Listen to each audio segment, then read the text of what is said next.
رب اشرح لي صدري ويسر لي امري واحلل عقدة من لساني يفقهوا قولي. اللهم ربنا علمنا رشدنا واعصمنا من شرور انفسنا.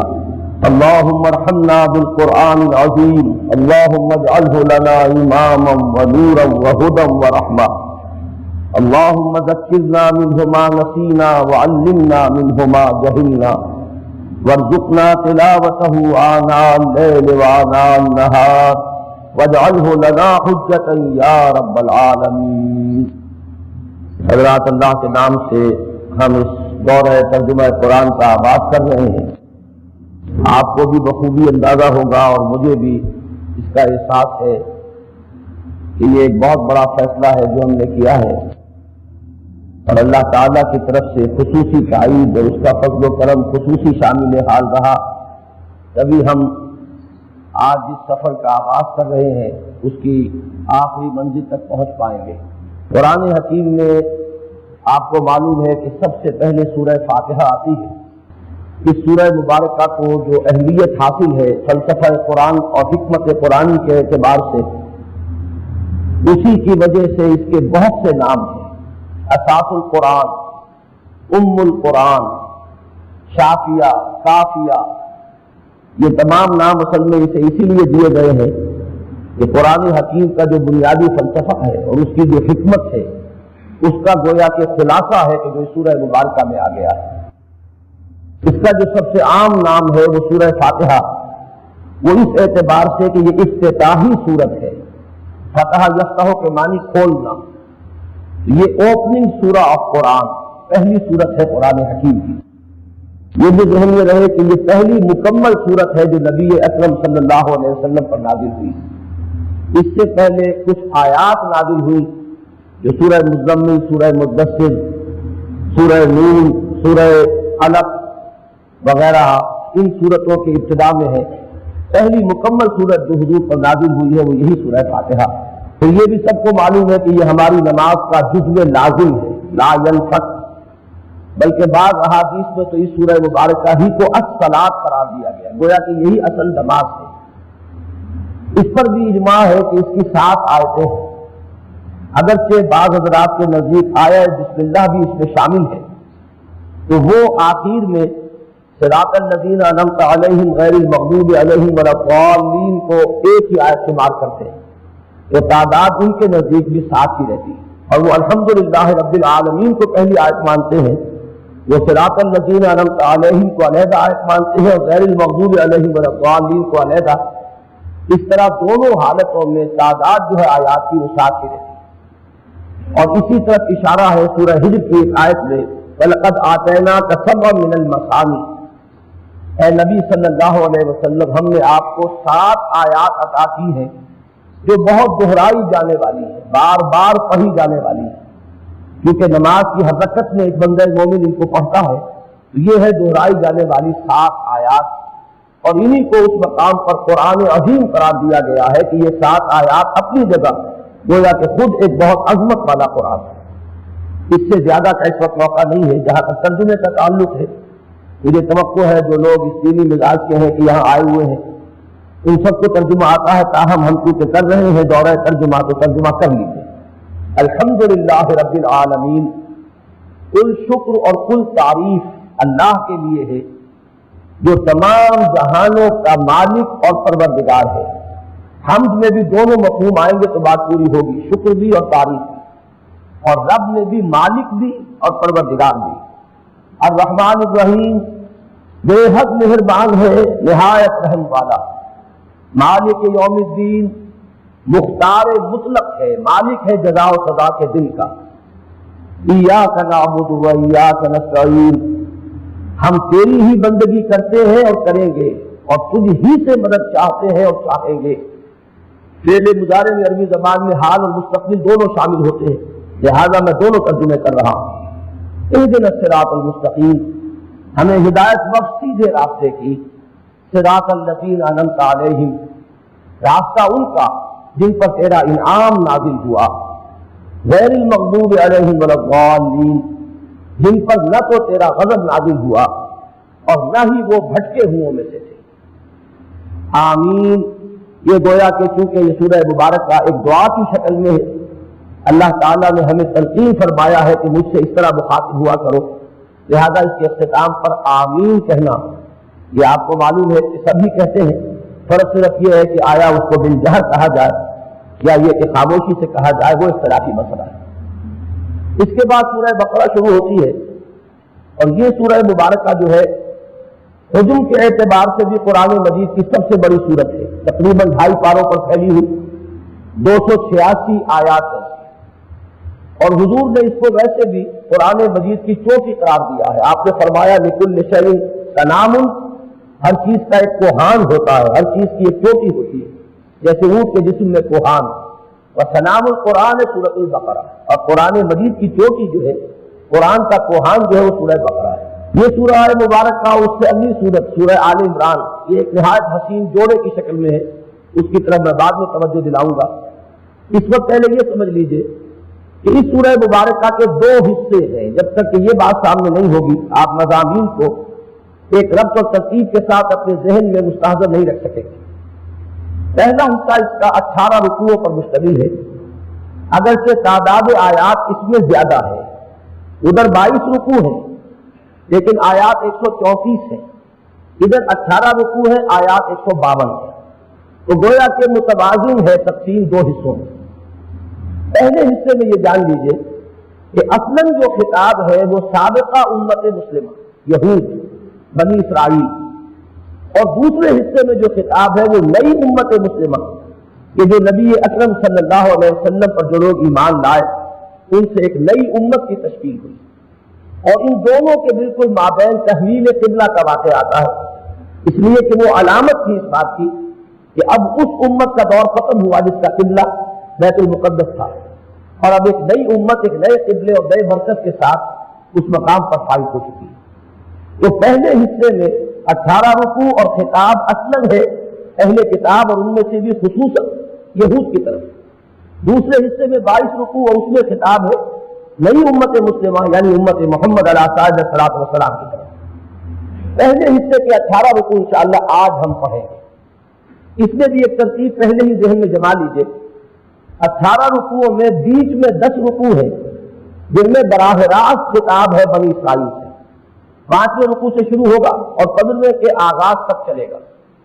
شروع میں 4 رکوع تمہیدی ہے اور پھر 4 رکوع جو ہے وہ اصلاً تحویلی ہے، یعنی تحویل قبلہ اور ایک امت کے معذور کیے جانے اور دوسرے امت کے نسب کیے جانے کا مضمون اس میں آتا ہے۔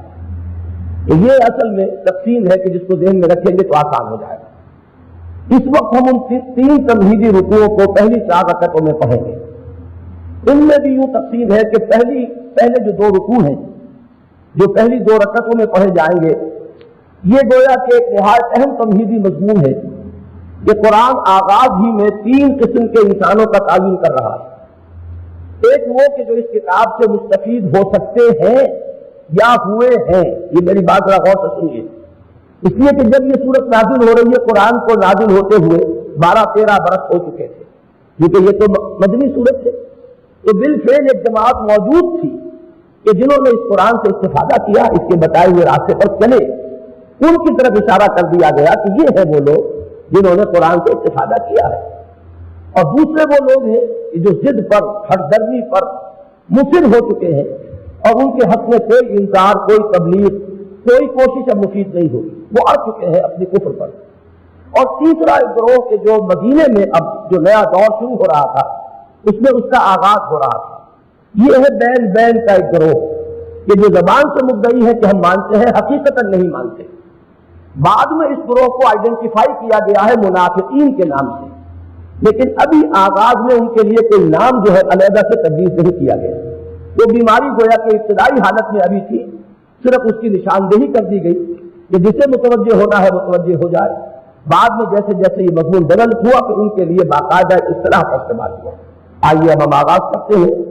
بسم اللہ الرحمن الرحیم، الف لام میم، یہ حروف مقطعات ہیں کہ جن کے حتمی اور یقینی معنی سوائے اللہ اور اس کے رسول کا کوئی نہیں جانتا۔ ذالک الکتاب لا ریب، اس کے دو طریقے سے پڑھ سکتے ہیں آپ، ذالک الکتاب لا ریب فیہ ھدی للمتقین، اور ذالک الکتاب لا ریب فیہ ہدی للمتقین. یہ جو تین نقطے ادھر اسے معانقہ کہتے ہیں. اس طرح بھی ممکن ہے کہ ادھر جوڑ لے اور ادھر بھی ممکن ہے کہ ادھر جوڑ لے. یہ کتاب الہی ہے, کتاب موعود ہے, اس میں ہرگز کوئی شک نہیں. اور یہ ہدایت ہے خدا پرست لوگوں کے لیے جن میں کوئی نیکی کا مادہ رجحان موجود ہو. الذین یؤمنون بالغیب, جو ایمان رکھتے ہیں غیب پر, ویقیمون الصلاۃ, اور قائم کرتے ہیں نماز, ومما رزقناہم ينفقون, اور جو کچھ ہم نے انہیں دیا ہے اس میں سے خرچ کرتے ہیں. مراد ہے نیکی کی راہ میں خرچ کرنا, اللہ کے لیے خرچ کرنا. والذین یؤمنون بما انزل الیک من ربک بما انزل الیک وما انزل من قبلک, اور وہ لوگ کہ جو ایمان رکھتے ہیں اس پر بھی کہ جو ہے محمد آپ پر نازل کیا گیا, اور اس پر بھی کہ جو آپ سے قبل نازل کیا گیا. وبالآخرۃ ھم یوقنون, اور یہ ہے وہ لوگ کہ جو آخرت پر یقین رکھتے ہیں. اولئک علی ھدی من ربہم, یہ ہے وہ لوگ کہ جو اپنے رب کی جانب سے ہدایت پر گامزن ہیں. واولئک ھم المفلحون, اور یہی وہ لوگ ہیں جو بالآخر جو آخری فلاح اور کامیابی کی منزل ہے اس سے ہمکنار ہوں گے. اب اس میں تعویل خاص اور تعویل عام دونوں ذہن میں رکھیے. تعویل خاص کے اعتبار سے تو وہ جماعت تیار ہو چکی تھی جس کی طرف اشارہ کیا جا رہا ہے. یہ وہ لوگ ہیں جنہوں نے قرآن سے استفادہ کیا. تعویل عام کے لیے گویا کہ یہ شرائط قرار پائیں گی, آئندہ جو بھی قرآن سے استفادہ کرنا چاہے اسے یہ اوصاف اپنے اندر پیدا کرنے ہوں گے. اب دوسرے گروہ کا ذکر آ رہا ہے, ان الذین کفروا سواء علیہم انذرتہم ام لم تنذرہم لا یؤمنون, جو لوگ کفر پر اڑ چکے ہیں برابر ہے ان کے حق میں, ہاں آپ انہیں ابھی انذار فرمائیں یا نہ فرمائیں, وہ ایمان لانے والے نہیں. ختم اللہ علی قلوبہم, اللہ نے ان کے دلوں پر مہر کر دی ہے, وعلی سمعہم, اور ان کے سماعت پر بھی مہر کر دی ہے, ان کے کانوں پر بھی, وعلی ابصارہم غشاوہ, اور ان کی آنکھوں پر پردے ہیں, وَلَهُمْ عَذَابٌ عَظِيمٌ, اور ان کے لیے بہت بڑا عذاب ہے. اس میں گویا کہ اشارہ ہو گیا ان لوگوں کے لیے کہ جو پوری طرح جان بوجھ کر بھی یہ طے کر چکے تھے کہ انہیں حضور کی بات نہیں ماننی. ان میں رؤسائے قریش بھی تھے اور ان میں علماء یہود بھی تھے کہ جو سب کچھ سمجھنے کے باوجود, جیسے کہ آپ کہتے ہیں کہ سوئے ہوئے کو جگایا جا سکتا ہے, جاگتے کو جگانا ممکن نہیں, جو لوگ اچھی طرح سمجھ کر محض ہٹ دھرمی کی وجہ سے کفر پر اڑ گئے, ظاہر ہے کہ ان کے حق میں اب کوئی دعوت و تبلیغ اور نصیحت اور انذار مفید نہیں ہوگا. وَمِنَ النَّاسِ مَن يَقُولُ آمَنَّا بِاللَّهِ, اب یہ تیسرا گروہ ہے. جیسا کہ میں نے عرض کیا ان کے لیے کوئی علیحدہ اصطلاح استعمال نہیں کی جا رہی, اور لوگوں میں کچھ وہ بھی ہے کہ جو کہتے ہیں ہم ایمان لائے اللہ پر, وبالیوم الآخر, اور آخر یوم آخر پر, قیامت کے دن پر, وما هم بمؤمنین, اور حقیقتاً وہ مومن نہیں. یخادعون اللہ والذین آمنوا, وہ دھوکہ دینے کی کوشش کر رہے ہیں اللہ کو اور اہل ایمان کو. وما یخدعون الا انفسهم, ڈرانے کے وہ فی الواقع دھوکہ دے رہے ہیں صرف اپنے آپ کو. وما یشعرون, اور انہیں اس کا شعور نہیں ہے.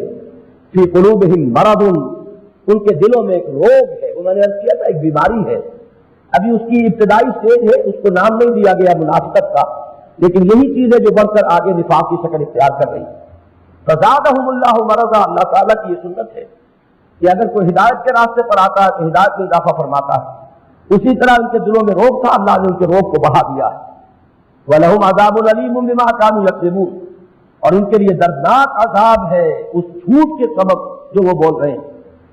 وَإِذَا قِيلَ لَهُمْ لَا تُفْسِدُوا فِي الْأَرْضِ, اور جب ان سے کہا جاتا ہے زمین میں فساد مت مچاؤ, قَالُوا إِنَّمَا نَحْنُ مُصْلِحُونَ, وہ کہتے ہیں کہ ہم تو اصلاح کرنے والے ہیں, ہم تو چاہتے ہیں کہ زیادہ اختلافات کی خلیج جو ہے وسیع نہ ہو, ہم تو رواداری کا سبق پڑھانے والے ہیں. أَلَا إِنَّهُمْ هُمُ الْمُفْسِدُونَ, آگاہ ہو جاؤ کہ حقیقتاً فسادی یہی ہے, مفسد یہی ہے. وَلَٰكِن لَا يَشْعُرُونَ, لیکن انہیں شعور نہیں ہے. حق و باطل کے مابین کوئی درمیانی راستہ ڈھونڈنا جو ہے اس سے بڑا فساد کوئی نہیں. حق کے ساتھ ٹوٹل آئیڈینٹیفیکیشن درکار ہے, اور جو لوگ حق کا دعویٰ کریں اور اس کے ساتھ ٹوٹلی اپنے آپ کو آئیڈینٹیفائی نہ کریں, ان سے بڑھ کر فسادی اور کوئی نہیں, چاہے بظاہر ان کا کتنا ہی مصالحانہ رویہ ہو. وَإِذَا قِيلَ لَهُمْ آمِنُوا كَمَا آمَنَ النَّاسُ, اور جب ان سے کہا جاتا ہے کہ ایمان لاؤ جیسے کہ دوسرے لوگ ایمان لائے ہیں, یکسو ہو گئے ہیں وہ, قَالُوا أَنُؤْمِنُ كَمَا آمَنَ السُّفَهَاءُ, وہ کہتے ہیں کیا ہم ایمان لائے جیسے کہ بے وقوف لوگ ایمان لائے. یہ لوگ تو معلوم ہوتا فینیٹکس ہیں, یہ تو مجنون ہیں, دیوانے ہیں, انہیں اپنے بھلے برے کی تمیز نہیں رہی ہے. ہم تو ذرا بچ کر چلنا چاہتے ہیں, سنبھل کر چلنا چاہتے ہیں. الا انہم هم السفہاء, آگاہ ہو جاؤ کہ حقیقت یہی احمق ہے. ولکن لا یعلمون، لیکن انہیں حقیقت کا علم نہیں ہے۔ وَإِذَا لَقُوا الَّذِينَ آمَنُوا قَالُوا آمَنَّا، اب جب یہ ملاقات کرتے اہل ایمان سے تو کہتے ہیں کہ ہم بھی ایمان والے ہیں۔ وَإِذَا خَلَوْا إِلَىٰ شَيَاطِینِهِمْ، اور جب یہ اپنے لیڈروں کی طرف جاتے ہیں اور تخلیہ میں ہوتے ہیں، قَالُوا إِنَّا مَعَكُمْ، وہاں یہ کہتے ہیں کہ ہم تو آپ ہی لوگوں کے ساتھ ہیں۔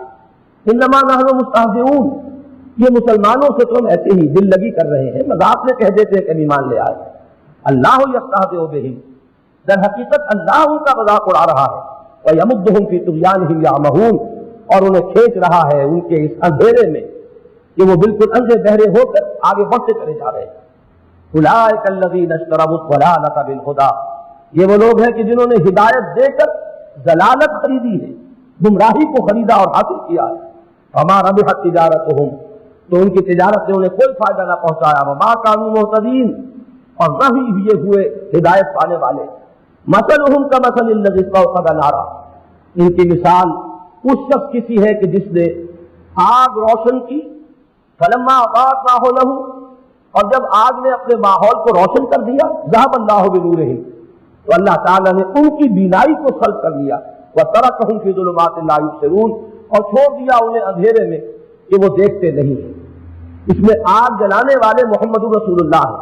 اندھیری شب ہے جدا اپنے قافلے سے ہے تو، تیرے لیے ہے میرا شعلہ نوا قندیل۔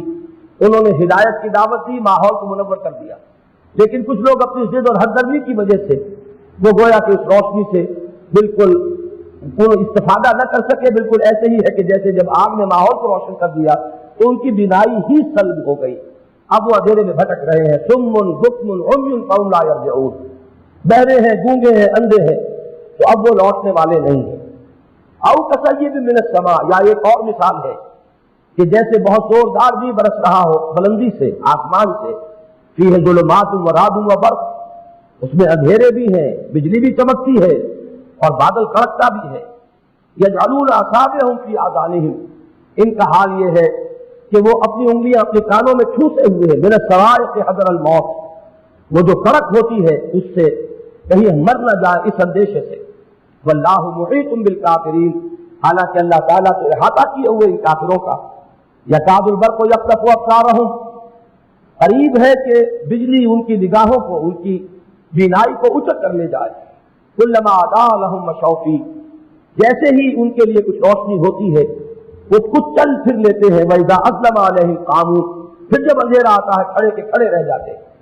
یہ ان کی وہ کیفیت ہے کہ ذرا آسانی ہوئی تو اللہ کے دین کے راستے میں کچھ حرکت کرنی، ذرا مشکل وقت آیا تو ٹھٹک کر کھڑے رہ گئے کہ آگے قدم بڑھانے کی ہمت نہ رہی۔ وَلَوْ شَاءَ اللَّهُ لَذَهَبَ بِسَمْعِهِمْ وَأَبْصَارِهِمْ، اور اللہ چاہتا تو ان کی سماعت اور بصارت کو بالکل ہی سلب کر لیتا جیسے پہلوں کی کرنی تھی۔ ان اللہ علی کل شیء قدیر، اللہ تعالیٰ ہر چیز پر قادر ہے۔ تو ان دو رکوعوں میں تو تین قسم کے انسانوں کی تفصیل ہو گئی۔ تیسرا رکوع جو ہے وہ اس اعتبار سے بہت اہم ہے کہ جو مکی صورتوں میں قرآن مجید کی دعوت کے جو تین بنیادی نکات آئے تھے، آپ کو معلوم ہے 2/3 قرآن تو پہلے نازل ہو چکا ہے۔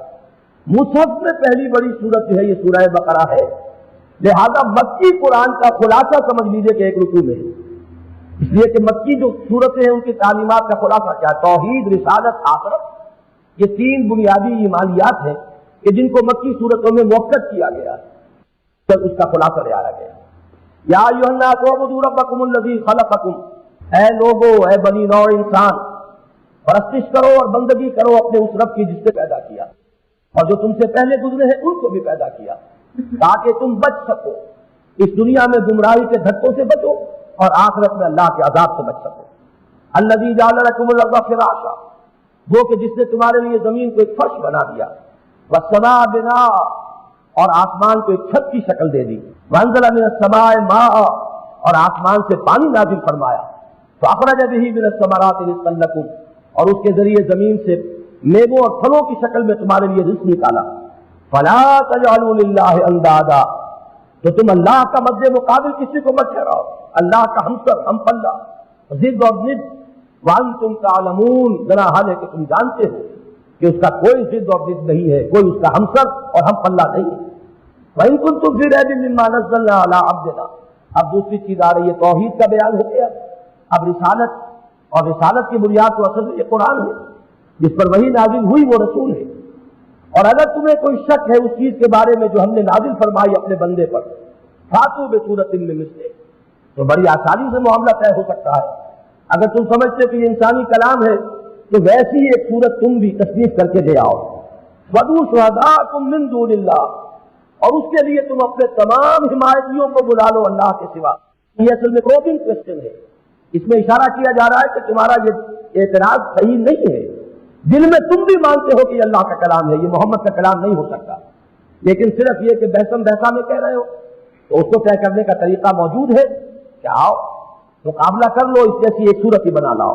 فَإِن لَّمْ تَفْعَلُوا، اور اگر تم یہ نہ کر پاؤ، وَلَن تَفْعَلُوا، اور تم ہرگز نہیں کر پاؤ گے، فَاتَّقُوا النَّارَ الَّتِي وَقُودُهَا النَّاسُ وَالْحِجَارَةُ، یہ اندازہ کیجیے قرآن کا کس درجے چیلنجنگ انداز ہے اور پھر کس درجے یقین ہے کہ ایسا کبھی نہیں ہو سکتا۔ اور یہی واقعہ ہوا کہ کسی نے جھوٹ موٹ کو بھی وہ مقابلہ کرنے کے لیے آگے آنے کی حامی نہیں بھری، اور اگر تم یہ نہ کر سکو، تم ہرگز نہ کر سکو گے، تو بچو اور ڈرو اس آگ سے کہ جس کا ایندھن ہوں گے انسان اور پتھر، اعدت للکافرین، جو تیار کی گئی ہے، بنائی کی گئی ہے، جس کا اہتمام کے ساتھ جس کو بنایا گیا ہے کافروں کے لیے۔ وَبَشِّرِ الَّذِينَ آمَنُوا وَعَمِلُوا الصَّالِحَاتِ، اب چونکہ آخرت کا ذکر آ گیا تو آخرت کے ذکر میں جہاں کفار کے لیے جہنم ہے، وہاں اسی کا دوسرا رخ ہے اہل ایمان کے لیے جنت، تو ساتھ ہی اس کا بھی ذکر کر دیا گیا، اور بشارت دیجیے ان اہل ایمان کو کہ جو ایمان کے عملی تقاضوں کو بھی پورا کریں۔ بشر الذین آمنوا وعملوا الصالحات ان لهم جنات تجری من تحتها الانہار، کہ ان کے لیے وہ باغات ہیں کہ جن کے دامن میں ندیاں بہتی ہوں گی۔ کلما رزقوا منها من ثمرۃ رزقا، جب جب بھی انہیں جنت میں کوئی میوہ دیا جائے گا رزق کے طور پر، قالوا ھذا الذی رزقنا من قبل، تو وہ یہ کہیں گے یہ وہی کچھ تو ہے جو ہمیں پہلے بھی ملتا رہا۔ اس کے دو معنی ہے، ایک تو یہ کہ جنت کے میوے شکل میں ان دنیاوی میووں ہی کی صورت میں ہوں گے، یہ انار ہے، یہ فلاں چیز ہے، اگرچہ ان کے ذائقے کا کوئی نسبت کا معاملہ نہیں ہے دنیا کے میووں کے ساتھ۔ اور دوسرا یہ کہ اصل میں دنیا میں انسان جب کوئی نیکی کرتا ہے تو اس کی بھی ایک حلاوت ہے، اس کی بھی ایک لذت ہے، یہی حلاوت اور لذت جو ہے در حقیقت آخرت میں ان میووں کی شکل اختیار کرنے کی، تو جب وہ میوے ملیں گے جنت میں تو انسان محسوس کرے گا کہ یہ لذت اور حلاوت ہمیں دنیا میں حاصل ہو چکی ہے، جس نیکی کا یہ ثمرہ ہے اس نیکی کی حلاوت سے وہ پہلے ہی سے آشنا ہے۔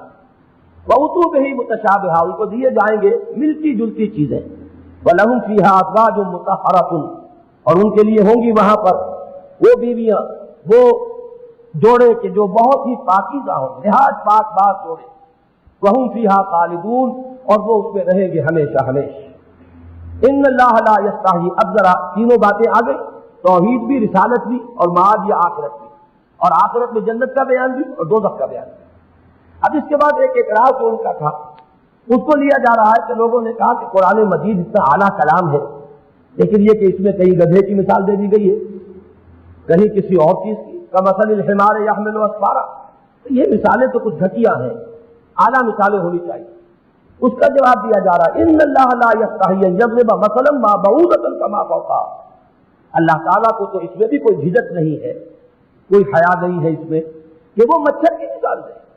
قرآن مجید میں سورہ عنکبوت میں بیت العنکبوت کی مثال دی گئی، کسی چیز کی کمزوری کو ظاہر کرنا ہو تو مکڑی کا جالا، تو معلوم ہوا کہ اصل میں تو شے ہوتی ہے کہ جس چیز کے لیے تشبیہ دی جا رہی ہے اس کی حقیقت اس تشبیہ سے پوری طرح واضح ہوگی کہ نہیں ہوگی۔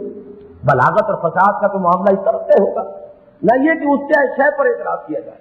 تو مچھر کا معاملہ بھی ہے، سورہ حج میں آیا ہے کہ ایک مچھر تک پیدا کرنے پر قادر نہیں ہے، ایک مکھی تک پیدا کرنے پر قادر نہیں ہے۔ تو یہ مثالیں اصل میں اپنے مضمون کے اعتبار سے دیکھنا چاہیے کہ اس کے لیے وہ مناسبت رکھتی ہے یا نہیں۔ تو اللہ کو تو اس میں کوئی جھجک نہیں ہے کہ وہ مچھر کی مثال بیان کرے یا اس سے بھی کم تر کسی چیز کی۔ فَأَمَّا الَّذِينَ آمَنُوا، تو اب یہ در حقیقت انسان کا اپنا ایک ایٹیٹیوڈ ہے، وہ کہ جو ایمان والے ہیں فَيَعْلَمُونَ أَنَّهُ الْحَقُّ مِن رَبِّهِمْ، انہیں اور یقین حاصل ہو جاتا ہے اور بصیرت باطنی میں اضافہ ہوتا ہے، وہ جان لیتے ہیں کہ یہ حق ہے ان کے رب کی طرف سے۔ وَأَمَّا الَّذِينَ كَفَرُوا، اور جن کے دلوں میں کفر پہلے ہی سے چھپا ہوا ہے، وہ یہ کہتے ہیں فَيَقُولُونَ مَاذَا أَرَادَ اللَّهُ بِهَذَا مَثَلًا، تو وہ گویا کہ اعتراض کی زبان کھولتے ہیں، اس مثال سے اللہ نے کیا چیز مراد لی ہے۔ اب یہاں وہ ٹکڑا آ رہا جو بہت اہم ہے، يُضِلُّ بِهِ كَثِيرًا وَيَهْدِي بِهِ كَثِيرًا، اللہ تعالیٰ اسی قرآن کے ذریعے سے بہتوں کو گمراہ کر دیتا ہے اور بہتوں کو ہدایت دیتا ہے۔ قرآن وہی ہے، لیکن یہ کہ جس کے دل میں طلب ہدایت ہے اسے ہدایت ملے گی، جس کے دل میں ٹیڑھ ہے، کجی ہے، نیت کا فطور ہے، تو اس کو اسے ہدایت نہیں ملے گی بلکہ اس کی ضلالت اور گمراہی میں اضافہ ہو جائے گا۔ وما يضل به الا الفاسقین۔ ہاں لیکن یہ معاملہ اللہ کا الطف نہیں ہے، اور اللہ تعالیٰ گمراہ نہیں کرتا اس سے مگر فاسقوں کو، جن کے اندر وہ اپنے حد سے تجاوز کا جذبہ ہے، جو اپنے جائز حدود میں رہنے کے لیے تیار نہیں ہے، تعدی کرنا چاہتے ہیں، ظلم کرنا چاہتے ہیں، اپنے حد سے بڑھتے ہیں۔ الذین ینقضون عہد اللہ من بعد میثاقہ، اب اس کی دو چیزیں بیان کر دی۔ فسق حقیقتاً کیا ہے؟ نمبر ایک یہ کہ اللہ سے جو عہد کیا تھا الست بربکم قالوا بلا، ایک تو یہ کہ وہ توڑتے ہیں اللہ کے اس عہد کو اس کے پوری طرح مضبوطی سے بند جانے کے بعد، جس کا کہ ذکر سورہ اعراف میں ہے الست بربکم قالوا بلا۔ تو ایک تو رب سے وہ اپنے اس عہد کو توڑتے ہیں، وَيَقْطَعُونَ مَا أَمَرَ اللَّهُ بِهِ أَن يُوصَلَ، اور دوسرے یہ کہ وہ اس چیز کو توڑتے ہیں جس کو اللہ نے جوڑنے کا حکم دیا، یعنی صلہ رحمی ہے، قرابت داری ہے۔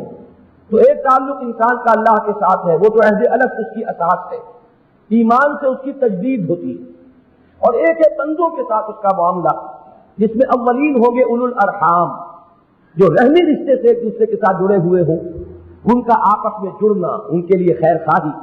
تو یہ دو ہے اصل میں فساد کی صورتیں جو دنیا میں انسانی طرز عمل میں آتی ہیں، یا اللہ سے اپنے تعلق کو کاٹنا اور یا بندوں سے اپنے تعلق کے اندر غلط روش اختیار کرنا۔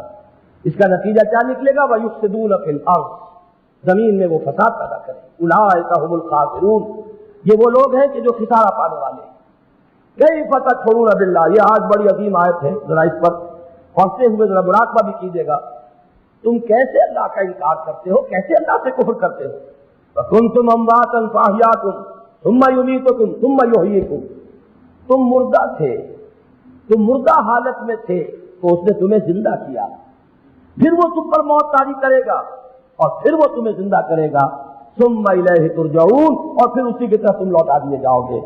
هُوَ الَّذِي خَلَقَ لَكُم مَّا فِي الْأَرْضِ جَمِيعًا، وہی ہے کہ جس نے پیدا کیا تمہارے لیے سب کچھ جو زمین میں ہے۔ ثُمَّ اسْتَوَىٰ إِلَى الْعَرْشِ، پھر متوجہ ہوا آسمان کی طرف، فَسَوَّاهُنَّ سَبْعَ سَمَاوَاتٍ، پھر اسے 7 آسمانوں میں تقسیم کر دیا، برابر کر دیا۔ وَهُوَ بِكُلِّ شَيْءٍ عَلِيمٌ، اور یقیناً وہ ہر چیز سے باخبر ہے۔